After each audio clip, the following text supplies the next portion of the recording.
और मैं हूं आपके साथ निशान चतुर्वेदी। आम आदमी पार्टी की अंदरूनी लड़ाई अब आर या पार की स्थिति में पहुंच गई है। कल की बैठक में प्रशांत भूषण और योगेंद्र यादव पर पार्टी कुछ फैसला ले सकती है। इस बीच अरविंद केजरीवाल ने पिछले कई दिनों की बयानबाजियों और चिट्ठियों पर दुख जताया, लेकिन यह भी कह दिया है कि किसी भी कीमत पर दिल्ली की जनता का भरोसा वो नहीं टूटने देंगे।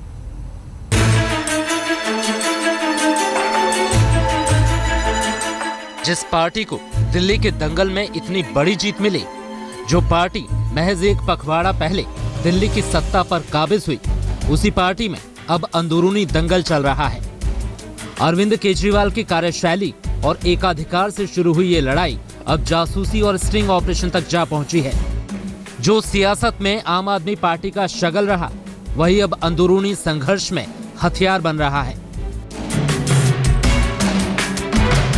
हालत ये है कि खांसी से परेशान अरविंद केजरीवाल ट्वीट कर दुख जाहिर कर रहे हैं। पार्टी में जो कुछ हो रहा है उससे मैं बहुत दुखी और परेशान हूँ। दिल्ली की जनता ने हम पर जो भरोसा जताया है, ये उसके साथ धोखा है। मैं इस विभत्स युद्ध में खुद को खींचे जाने नहीं दूंगा। हम दिल्ली के कामकाज पर ध्यान देंगे, जनता के भरोसे को किसी भी कीमत पर टूटने नहीं देंगे। दिलचस्प है कि जिन शांति भूषण ने चुनाव के पहले और उसके बाद भी अरविंद केजरीवाल की कार्यशैली पर सवाल उठाया, वही शांति भूषण अब कह रहे हैं कि पार्टी को अरविंद केजरीवाल के साथ खड़ा होना चाहिए। उन्होंने अरविंद केजरीवाल को ही पार्टी का राष्ट्रीय संयोजक बनाए रखने के पक्ष में अपनी राय दी है। अरविंद केजरीवाल को राष्ट्रीय संयोजक के पद पर बने रहने देना चाहिए। प्रशांत और योगेंद्र को उनका समर्थन करना चाहिए। इन तीनों को आपस में मिल बैठकर पार्टी के हित में काम करना चाहिए। इससे पहले किसी पूर्व नियोजित कार्यक्रम का हवाला देकर मीटिंग से दूर रहने की बात करने वाले प्रशांत भूषण अब कह रहे हैं कि वो बैठक में हिस्सा लेंगे।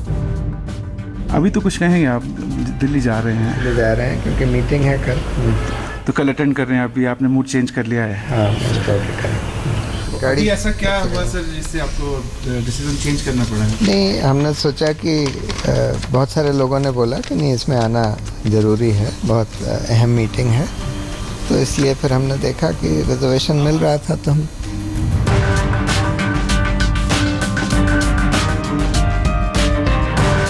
लेकिन आशुतोष कह रहे हैं कि प्रशांत भूषण को इस तरह से सार्वजनिक बयान नहीं देना चाहिए। देखिए, प्रशांत जी पार्टी के वरिष्ठ नेता हैं, सम्मानित सदस्य हैं, फाउंडर मेंबर हैं, लेकिन मुझे लगता है कि उनको इस तरीके की बातें पब्लिक में नहीं करनी चाहिए थी। कल नेशनल एग्जीक्यूटिव की मीटिंग है। अगर उनको लगता है कि पार्टी के अंदर ठीक नहीं है, पार्टी में सब बातें सही नहीं हैं, तो वो उसको नेशनल एग्जीक्यूटिव की बैठक में उठाते। इस तरीके से मीडिया के अंदर जाके कुछ भी कहना, उससे पार्टी की छवि को खराब होती है। आशीष खेतान ट्वीट कर चुके हैं कि आम आदमी पार्टी में अरविंद केजरीवाल पर वन मैन पार्टी बनाने का आरोप लगाने वाले इसे वन फैमिली पार्टी बनाना चाहते हैं, यानी उनके निशाने पर भूषण परिवार है।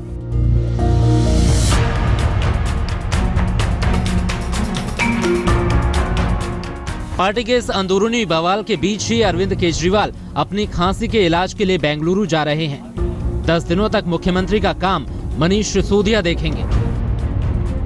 उससे पहले 4 मार्च यानी कल की बैठक अहम है।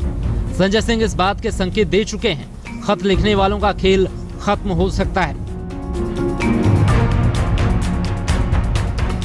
तो बस कुछ घंटों का इंतजार और फिर पता चलेगा कि आम आदमी पार्टी में आम कौन है और खास कौन। पूनम शर्मा और मौसमी सिंह के साथ पंकज जैन, दिल्ली आज तक।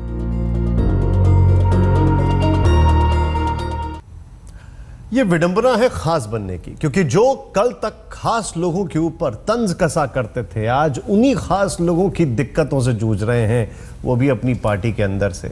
ये शायद ट्रांजिशन है आम से खास बनने का। खैर, आम आदमी पार्टी का मजबूत धड़ा इस प्रयास में जुटा हुआ है कि किसी तरह से योगेंद्र यादव को विलेन बनाया जा सके। उनके खिलाफ एक पत्रकार का फोन बिना उसे बताए रिकॉर्ड कर लिया गया। उस फोन को पार्टी की पिछली कार्यकारिणी में पेश किया गया। कल की बैठक में योगेंद्र यादव के मसले पर इस रिकॉर्ड की भूमिका हो सकती।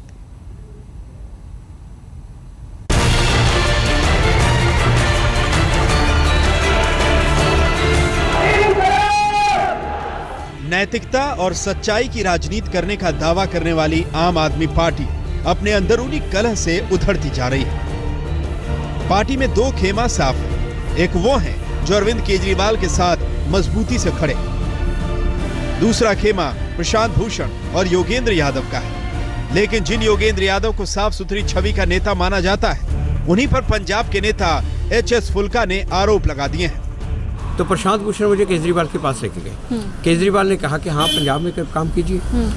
तो उसी दिन शाम को मुझे फोन आ गया जोगेंद्र यादव का कि आप पंजाब का इंचार्ज मैं बन गया हूँ, आप अभी रुकिए और कुछ दिन के लिए रुकिए, मुझे देखने दीजिए, फिर करो। हर 4-5 दिन में मैं फ़ोन करता था, वो कहते थे आप रुकिए, अभी कुछ ना कीजिए। और उन्होंने मुझे ये भी कहा कि आप मीडिया में पार्टी के बिहाफ के कोई स्टेटमेंट नहीं देंगे, पार्टी से किसी रिलेटेड इशू पे स्टेटमेंट नहीं देंगे। HS फुल्का का कहना है कि योगेंद्र यादव ने उन्हें पंजाब में प्रचार करने से जानबूझकर 1 महीने तक रोके रखा। फुल्का का आरोप है कि योगेंद्र यादव उन्हें किसी तरह से हराना चाहते थे। तो जब मैं पंजाब में गया तो अमृतसर में बहुत बड़ी रैली हुई, जलंधर में बहुत बड़ी हुई, लुधियाना में बहुत बड़ी रैली हुई। ये जोगेंद्र यादव जी ने एक कैंपेन कमेटी बना दी और उस कैंपेन कमेटी में ऐसे ऐसे लोग डाल दिए, कोई ज़्यादातर लोगों ने इलेक्शन में मेरा पूरी तरह विरोध किया। इसी बीच खबर यह भी आ रही है कि केजरीवाल समर्थकों ने योगेंद्र के खिलाफ सबूत जुटाने के लिए एक महिला पत्रकार का फोन बिना उसे बताए रिकॉर्ड कर लिया है। इस पत्रकार ने पार्टी की कार्यप्रणाली पर एक लेख लिखा था। इस लेख को अरविंद केजरीवाल के समर्थक योगेंद्र यादव के खिलाफ अपना पक्ष मजबूत करने के लिए इस्तेमाल कर रहे हैं। लेख में हरियाणा में विधानसभा चुनाव नहीं लड़ने के पार्टी के फैसले पर सवाल उठाए गए थे और दलील दी गई थी कि योगेंद्र यादव ने वहां पार्टी का मजबूत ढांचा खड़ा किया है। असल में जो स्टोरी आपने की थी उसमें थोड़ी सी कुछ चीजें थी जो कि फैक्चुअली थोड़े एरर है, लेकिन वो आप ही के लीडर ने मुझे ब्रीफ किया है ना, सो वही I was also just thinking, ने बताया था। हम तो बहुत हैरान परेशान हो रहे हैं कि ऐसे कैसे हो सकता है, मतलब इतना ज्यादा तो कोई गलत नहीं ना बताना चाहिए, वो भी one of your top leaders. ये किन्होंने बताया? वो भाई बता रहे थे, आप शायद बता देंगे कि किन्होंने बताया। हाँ, तो योगेंद्र यादव खुद ही तो थे ना, उन्हीं के साथ हम 3-4 है सीनियर जर्नलिस्ट, उनको बुलाया था।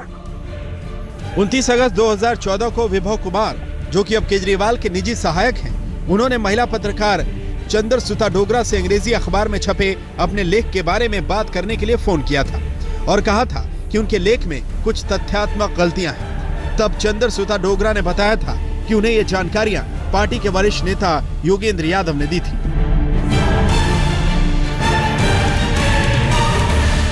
आम आदमी पार्टी से जब पूछा गया कि ये रिकॉर्डिंग क्यों की, तो पार्टी बोली राष्ट्रीय कार्यकारिणी को इसके बारे में जानकारी दे दी गई है। इस मामले पर वहीं फैसला साफ दिख रहा है कि एक तरफ योगेंद्र यादव उसूलों वाली पार्टी से कुछ बुनियादी सवाल पूछ रहे हैं, जिसमें चंदे का मसला भी शामिल है। वहीं दूसरी ओर पार्टी में केजरीवाल समर्थकों का बड़ा गुट उनके खिलाफ सिलसिलेवार तरीके से लामबंद हो रहा है। पंकज जैन के साथ आज तक ब्यूरो। क्या कहेंगे आप? बयान लीक होते हैं, चिट्ठियां लीक होती हैं, ट्वीट लीक होते हैं, रिकॉर्डिंग लीक होती है। आम आदमी पार्टी या आम लीकेज पार्टी? आदमी पार्टी की कल होने वाली कार्यकारिणी की बैठक में कुछ अहम फैसले लिए जा सकते हैं। योगेंद्र यादव और प्रशांत भूषण के खिलाफ पार्टी क्या फैसले लेती है, यह देखना दिलचस्प होगा। दोनों पर कड़ी कार्रवाई होगी, इसकी संभावना कम है।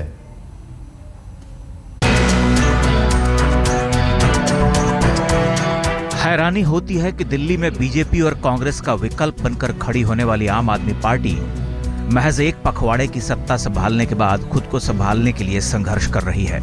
पार्टी में कई कोनों से विरोध के सुर उठ रहे हैं और जो आवाज सबसे तेज सुनाई दे रही है वो प्रशांत भूषण और योगेंद्र यादव की है। लेकिन अब फैसले की घड़ी है। पार्टी ने तय कर लिया है कि 4 मार्च यानी कल होने वाली कार्यकारिणी की बैठक में वो कुछ फैसले लेगी। देखो, ये इस बारे में फैसला नेशनल एग्जीक्यूटिव करेगी, राष्ट्रीय कार्यकारिणी की बैठक में फैसला होगा। मैं इसके लिए ना तो अधिकृत हूँ, ना ही मैं कॉम्पिटेंट हूँ इस पर किसी तरीके की टिप्पणी करूँ। लेकिन एक बात जरूर है कि पिछले दिनों जिस तरीके के घटनाक्रम हुए, मीडिया में जिस तरीके से बयानबाजी की गई, जिस तरीके की चीजें लीक की गई हैं, वो अनुशासनहीनता के दायरे में आता है। योगेंद्र यादव, जिन्हें भूषण ने राष्ट्रीय संयोजक के पद पर बिठाना चाहा, वो बैठक में होंगे और अपने विचार बदलने वाले प्रशांत भूषण भी बैठक में शामिल होंगे। तो क्या उन दोनों पर कार्रवाई होगी? एक आवाज ये भी सुनने को मिल रही है कि सभी मसलों का शांतिपूर्ण हल निकाल लिया जाएगा। आम आदमी पार्टी की कल्पना में प्रशांत अरविंद साझेदार हैं और बहुत सारे लोग उसके बाद जुड़े हैं और आचार संहिता हमारी धीरे धीरे बन रही है। एडमिरल रामदास जी हमारे मार्गदर्शक हैं। ये कोई समस्या ही नहीं है, इसमें कोई घमासानी नहीं है। पार्टी के पुराने लोग जो अब छोड़कर जा चुके हैं और इस चुनाव में मात भी खा चुके हैं, वो खुलकर केजरीवाल खेमे का विरोध कर रहे हैं। उनका कहना है कि आप में सिर्फ उनकी ही चलती है जो केजरीवाल की जी हुजूरी करते हैं। मैंने सबसे पहले इस बात को देश के सामने उजागर किया था कि इस पार्टी में इंटरनल डेमोक्रेसी नाम का तो कुछ शब्द यूज़ करें वो कहीं है ही नहीं। चाहे उनका लोकपाल बात करे, चाहे बाकी लोग बात करें, हमने सबसे पहले दिन कहा कि वहाँ सिर्फ 2-3 लोग हैं जिनका साम्राज्य चलता है। जो उनके जी हजूरी उन लोगों की करते रहेंगे वो उनके साथ रहेंगे। अगर वो कोई ऐसे लोग जनता के हित में कोई बात करते हैं और उनके अनुकूल नहीं है तो उनको इसी तरह आरोप लगा के बाहर निकालने का एक तरीका वो बनाते हैं लगातार। और प्रशांत भूषण जी अरविंद जी के साथ बहुत दिनों से काम भी करते रहे हैं, चाहे वो PUCL में बात हो या फिर RTI की बात हो या फिर उसके बाद पूरा जन लोकपाल का आंदोलन। तो ये लोग नए लोग आए हैं, इनकी मजबूरी भी है अरविंद की तरफ से बोलना और उन्हीं के रहमो करम पर रहना, तो वो जी हजूरी के चक्कर में ऐसा कह रहे हैं। अरविंद केजरीवाल जो आम आदमी पार्टी को राष्ट्रीय रूप देना चाहते हैं, निश्चित तौर पर कोई ऐसी कार्रवाई की पैरवी नहीं करेंगे जो उनके एकाधिकार की बात को स्थापित करे। और चूंकि पार्टी के पुराने से पैसालार होने के कारण उनके पास वो सारी जानकारियां भी हैं जो अदावत के दिनों में सामने लाई जा सकती हैं, इसलिए अरविंद केजरीवाल को सोच समझकर फैसला लेना होगा, क्योंकि प्रशांत भूषण और योगेंद्र यादव, इन दोनों ही नेताओं की छवि आम जनता में साफ सुथरी रही है। योगेंद्र यादव तो हरियाणा में एक आधार रखने वाले नेता भी हैं। पूनम शर्मा के साथ पंकज जैन, दिल्ली आज तक।